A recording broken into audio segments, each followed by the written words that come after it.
For more than a century, General Electric wasn't just a company, it was America's pride made tangible. Founded by Thomas Edison, GE powered homes, lit cities, and built engines that carried the nation across oceans and into the jet age. Its logo wasn't merely a symbol of progress, it was the DNA of modern America. But somewhere along the way, something dark, almost invisible, began to take root inside this corporate titan.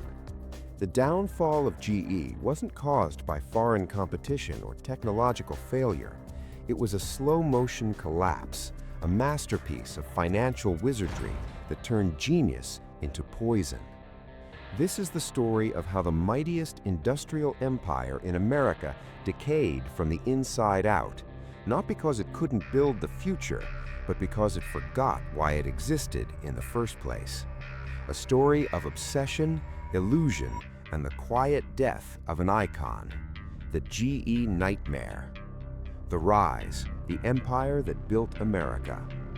To understand the fall, we need to travel back to an era when GE was more than a corporation.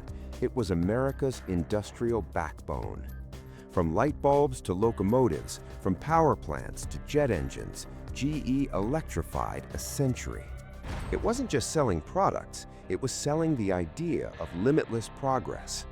By the time the 1980s arrived, the company's domination was unquestioned, but it was about to transform completely under one man, Jack Welch. Welch was no ordinary CEO. He was a commander in a suit, ruthless, brilliant, and obsessed with performance. His mantra became legendary.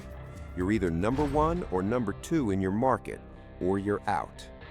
Under his leadership, GE became a machine built on velocity and perfection. Factories reshaped, managers feared quarterly reviews like soldiers awaiting inspection, and divisions that didn't perform were sold without mercy. On paper, the results were miraculous. GE's market value exploded from $14 billion to over $400 billion. Welch became the manager of the century, gracing magazine covers, his methods taught at Harvard and worshipped on Wall Street. He turned GE into a Wall Street darling, promising endless growth and immaculate numbers. But behind those immaculate numbers, something dangerous was forming. Welch wasn't just creating efficiency, he was engineering expectations that could never be realistically sustained. He was teaching GE how to look unstoppable, even if it no longer was. He had built a bomb with a very long fuse. The turn, financial engineering versus real engineering. GE's soul began to shift. Its core identity, the builder, the innovator, the maker of machines, was slowly replaced by something shallower. Instead of manufacturing turbines or engines, GE started manufacturing profits.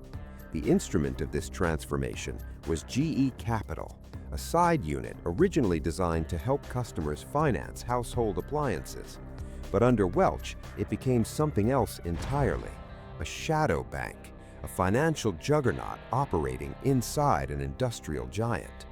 Soon, GE Capital was borrowing money at low rates and gambling in commercial real estate, insurance, and subprime mortgages, the very territory that would later burn down Wall Street. Why wait years for a turbine to turn a profit when financial tricks could inflate quarterly earnings today? GE discovered the same drug that hooked the rest of corporate America, the instant high of financial engineering. Numbers looked beautiful, shareholders cheered, executives collected bonuses tied to short-term performance. But behind those immaculate numbers, the company's DNA, the engineering mindset that once made GE a synonym for quality, was slowly disappearing. Inside boardrooms, discussions about electric grids and innovation were replaced by discussions of debt instruments, swaps, and yield curves. Welch's GE wasn't just growing, it was mutating. It was a company with an industrial body, but a financial brain, and that mismatch would eventually bring it to its knees. When Welch retired in 2001, his successor, Jeff Immelt, inherited the problem of sustaining those impossible expectations. To maintain the illusion of never-ending growth, GE had to run faster every quarter. It relied on accounting gymnastics and risky leverage to keep earnings smooth. So smooth, in fact, that many analysts found them too perfect. But perfection in finance, much like in life, often hides the mess just beneath the surface. The collapse, the 2008 crisis, and the Lehman effect. September 2008, a date burned into the memory of global finance. When Lehman Brothers collapsed, panic swept through every corner of the financial world. But few outside GE's inner circle realized just how exposed General Electric really was. Because by then, GE wasn't an engineering company that had a finance arm. It was a finance company that happened to make engines and light bulbs.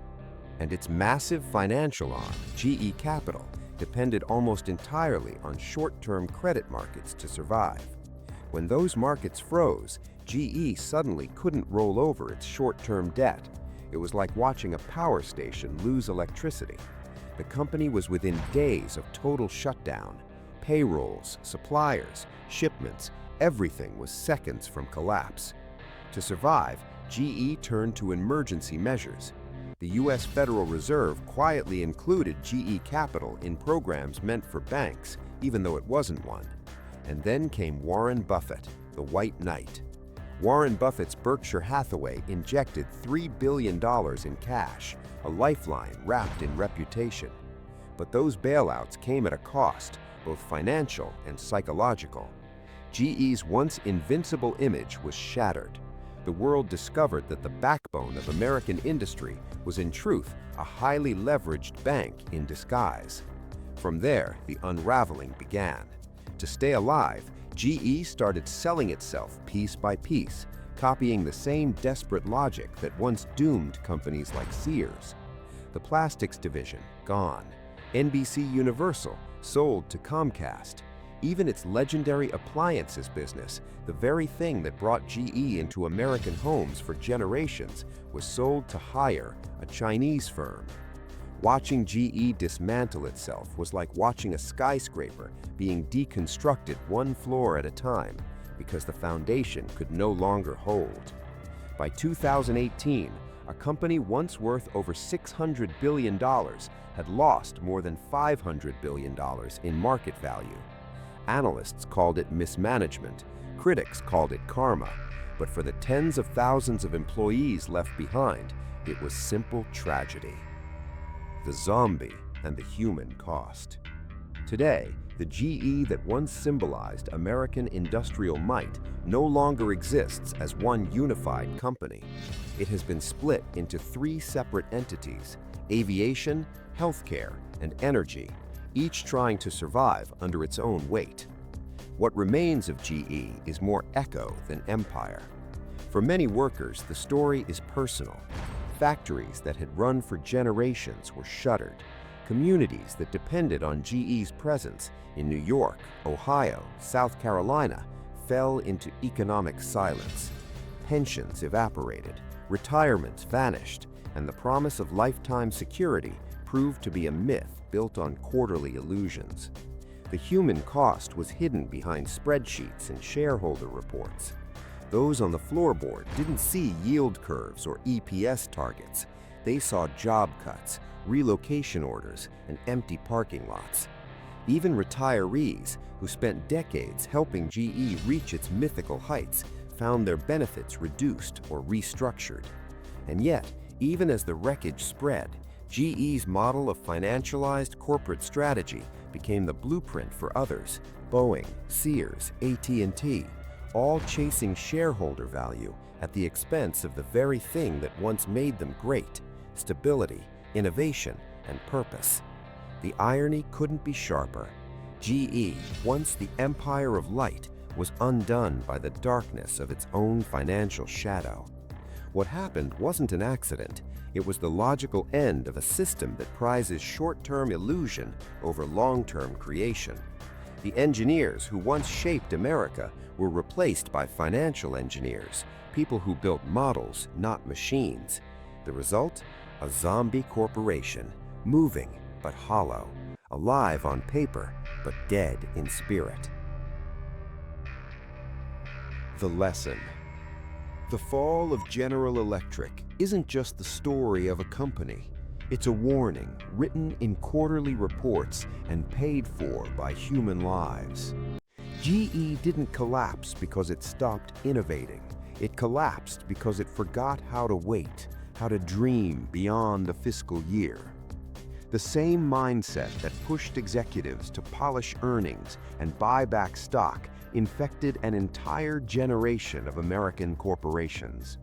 When companies stop building the future because they're too busy manipulating the present, collapse is not a possibility, it's destiny.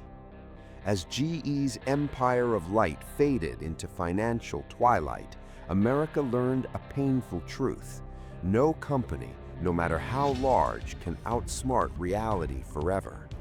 So the question remains, if GE, the symbol of American innovation, could be destroyed by greed disguised as strategy, which corporate giant will be next? If you want more investigations into the hidden systems of power and the secrets that shape our economy, make sure to subscribe, because this story of decay, deception, and design is far from over.